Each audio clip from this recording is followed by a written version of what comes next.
Magandang hapon po. Meron naman tayong isang bagong balita na isa na namang kapalpakan sa ilalim ng administrasyon ni BBM. Ano na naman ito?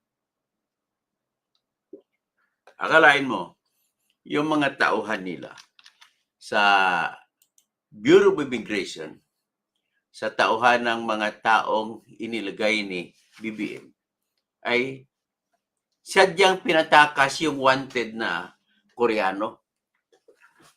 At imbis dalhin nila sa Hall of Justice, ay dinaan nila doon sa Pegasus na club. Alam mo naman club ni Pegasus, oh. Pasensya na Pegasus, nabalitaan ko talaga yung club ninyo ay malaswa din yan. Maraming mga kababalaghan na nangyayari dyan. Pero bakit doon yung dinala yung wanted na Koreano na nung hearing nagpaalam na mga ngasilyas, alam mo yung ngasilyas, Espanyol kasi salitang ngasilyas, magsi-CR lang daw. Tapos hindi na nakabalik. Yun pala, pinatakas.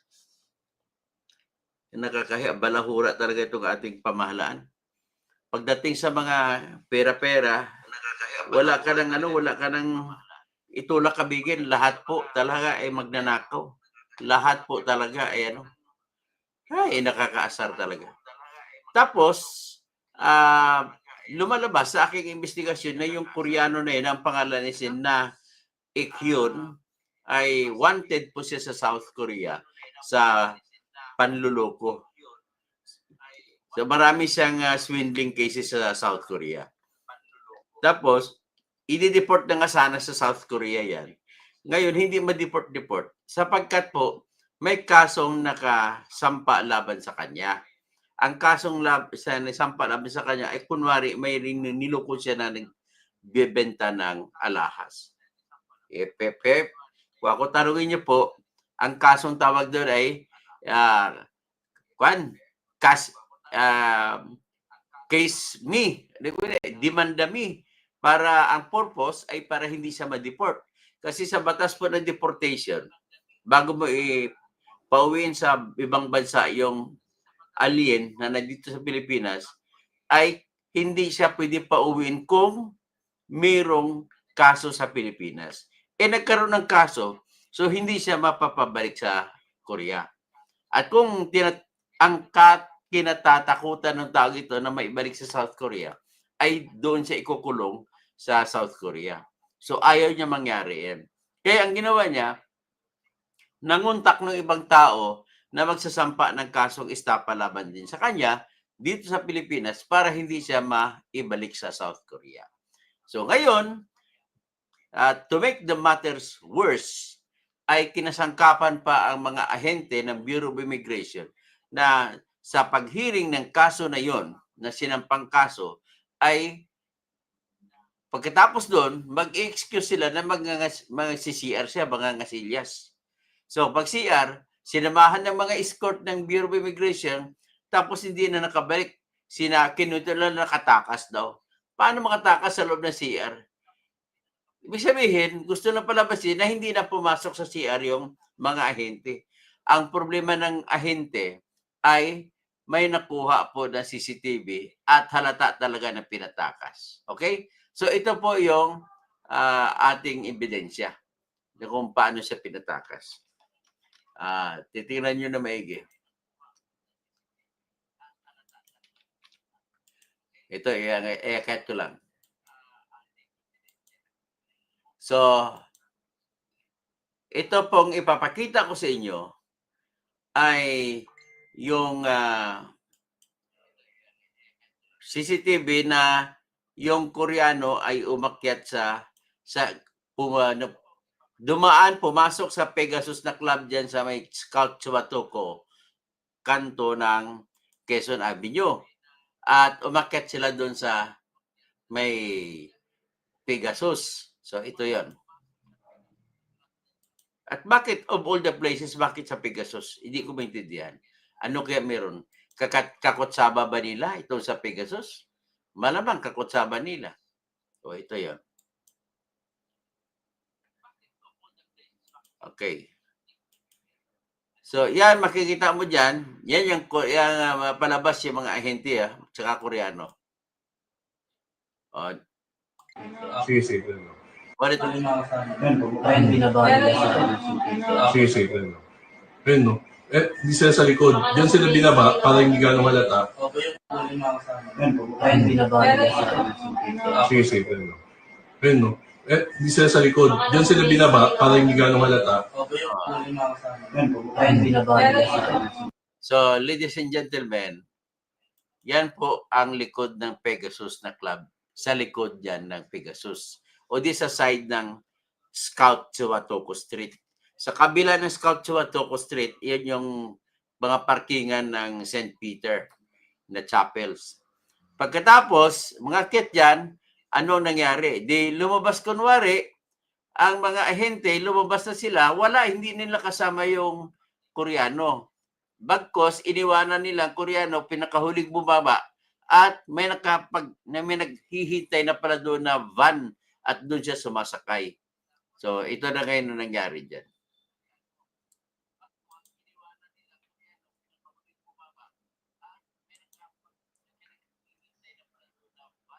Ito, tingnan ninyo ang van. Talagang wala ka na maasahan sa Pilipinas. Lahat po talaga ay corrupt. Ay, nako. O, ito, tingnan ninyo.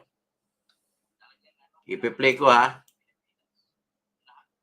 Ayun, binaba nila sa Sige, sige. Ano? Ayun, no? Di sila sa likod. Diyan sila binaba para hindi gano'ng halata. Yan, Koreano. Nag-isa na lang. Nauna lumabas yung... Saan siya pumunta? Pumunta sa sabay may isang van na naka-hazard light. Diyan po sumakay yung Koreano. May ba? Sumibat na yan. Sige, tingin ko makukuha naman plate number ng van na ito. Ayan na. Aalis na yung van.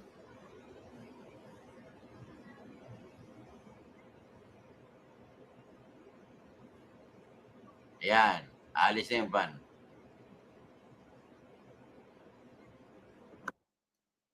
So, nakita na ninyo?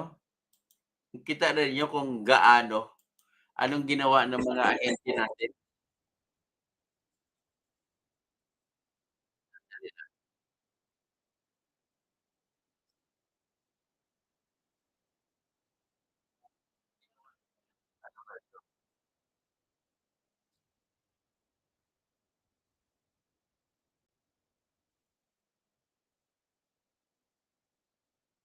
So,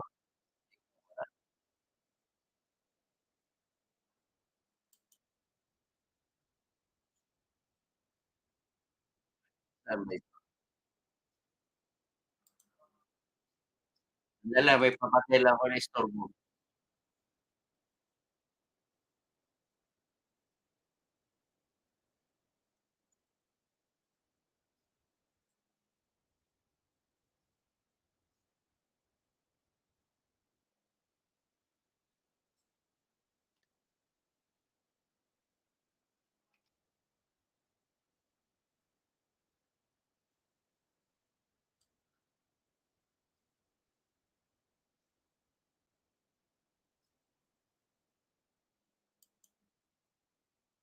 Dala.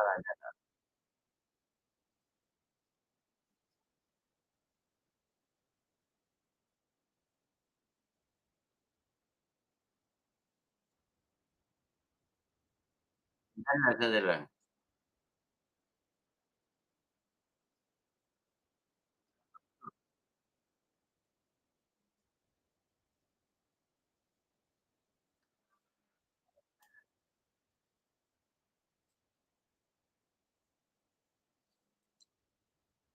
So anyway, ito pala nakita ko na. Nakakasar. Yan pala yung nakita ninyo. So anyway, at least nakita ko ng depekto. At ito na. Ito ang pinakita ko lang. Ang sunod ko ipapakita, sino ba itong si Naikyong? Ito ipapakita ko sa inyo yung na-research ko. Kung sino ito si Naikyong na pinapatakas ng mga ahente ng Bureau of Immigration.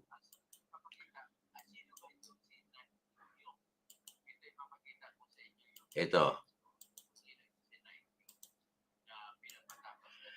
Oh, ito nakita nyo na ba? Yan si Naik yung palakihin ko lang.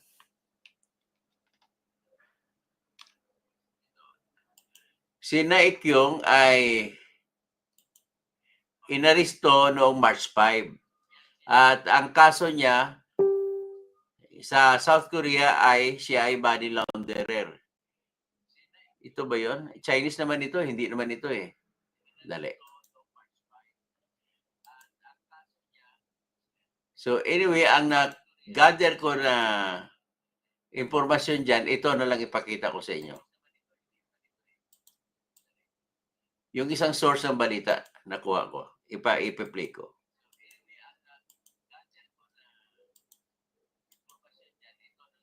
So ito, basahin natin ito. Attention, Senator Reza Hontiveros, exclusive. Sa pool sa CCTV kung paano pinatakas ng mga tauhan ni Bureau of Immigration Commissioner Joel Biado ang high-profile inmate na Korean na wanted sa kanilang bansa. Unang inireport ng mga immigration personnel na nakatakas ang dayuhan na ito ay gumamit ng CR noong ito ay umattend ng court hearing sa QCRTC noong March 4, 2025. Ngunit nakikitang dinala ng mga taga-immigration ang fugitive sa Pegasus para magpabasad at nakita unang lumabas si Immigration Officer Armando Alano.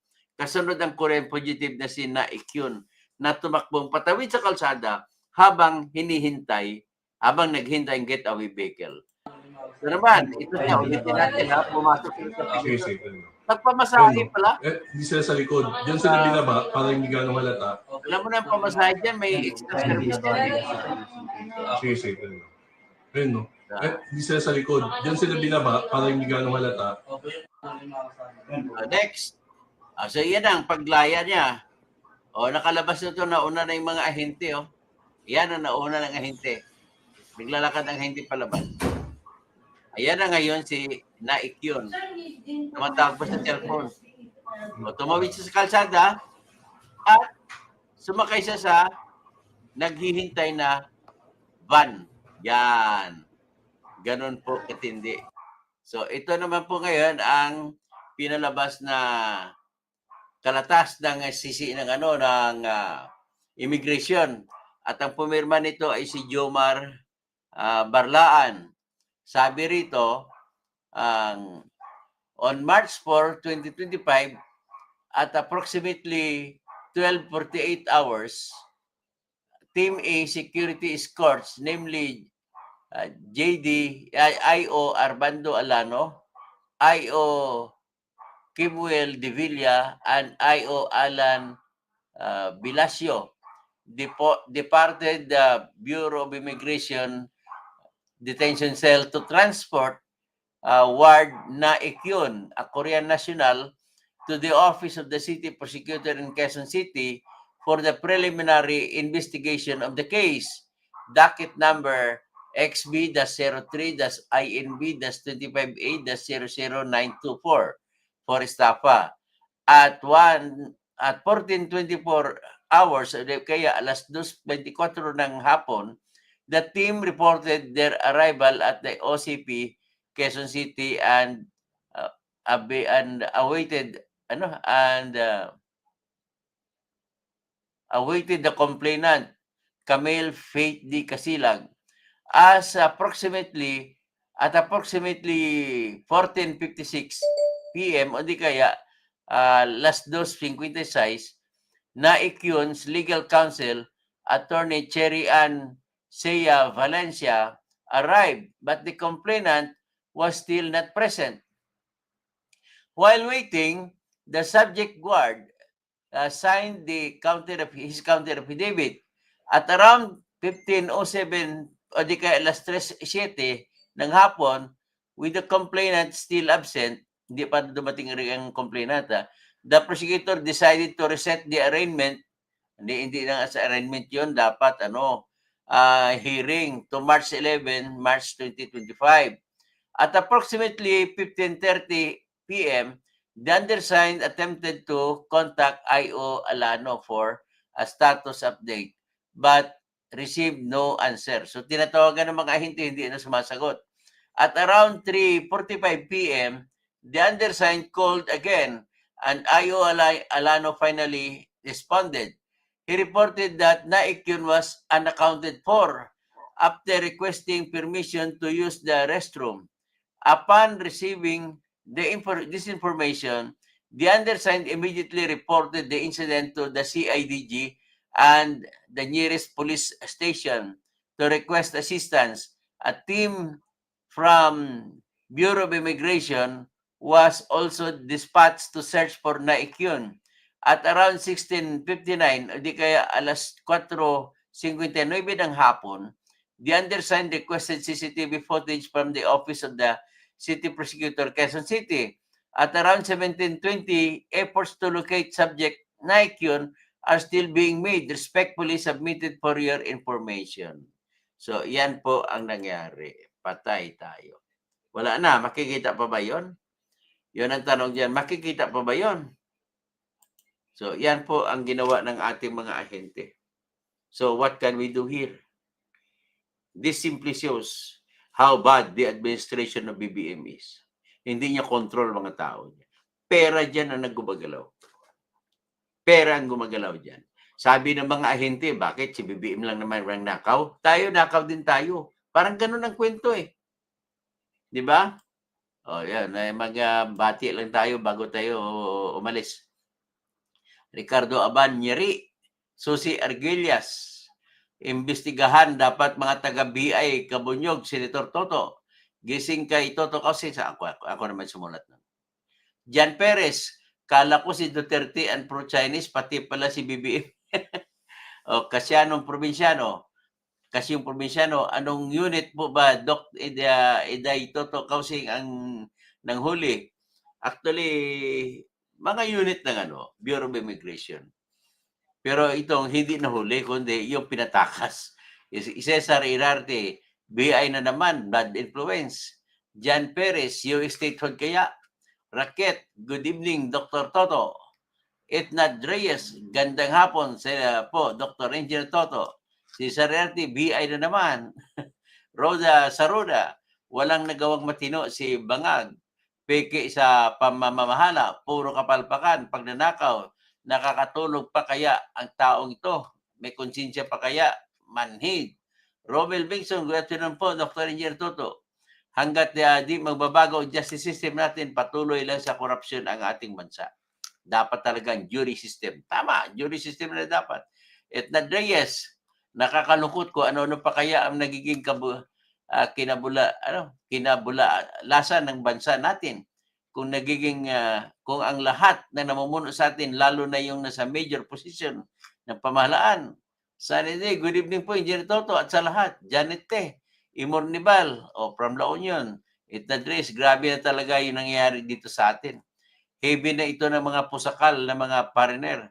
Ano na lang kaya ang magiging kinabukasan ng bansa ni Juan de la Cruz? Etnad Reyes, alam mo naman kasi sa buong mundo kung ano ang gaano katalamak ang corruption sa Pilipinas, alam nila na nababayaran lahat. Alan Birbano, Sir Toto, pakitulungan niyo na po ang mga farmer na sibuyas. Kawawa na talaga ang mga magsasaka. Sobrang baba na ng farm gate prices. Pwede ko bang makausap kahit sino tumawag sa akin, kahit sino mga taga-farmer, Alan Birbano? At pwede naman to sa aking nakapost naman dito kung anong telephone number ko. Kundi kaya sa email address ko. Mag-usap kami kung paano natin sila matulungan. Pagaw Waker, Dr. Toto, baka sabihan na naman, fix the problem bago magsisihan. De la Cruz in Pasig. Good evening po, Atty. Toto. Tapos, Emmanuel Chan, kanino bang katarantuduhan ang may pakana? Si Bakin lahat na involved, lalo na yung mga bay officers. Panawagan sa action ang dapat dito ni BBM. Tapos, Sunday, Chris A. Ignacio, huwag mo isisi si BBM. Ang palpak dahil sa, tauhan ni Duterte, hadya ka na naman. Si BBM nga yung nag-hire eh. magiging makatotoo naman tayo. Paro Duterte lang tinuturo nyo. Ay, music lover. Tapos music lover. Tapos ito naman si Marvin Reyes, ML, Boss Sunny Day. Gandang hapon po sa inyo mga kapatid. Rodster, hello po. Good PM po. Okay? Hanggang dyan lang muna tayo. At dito ng aking boss.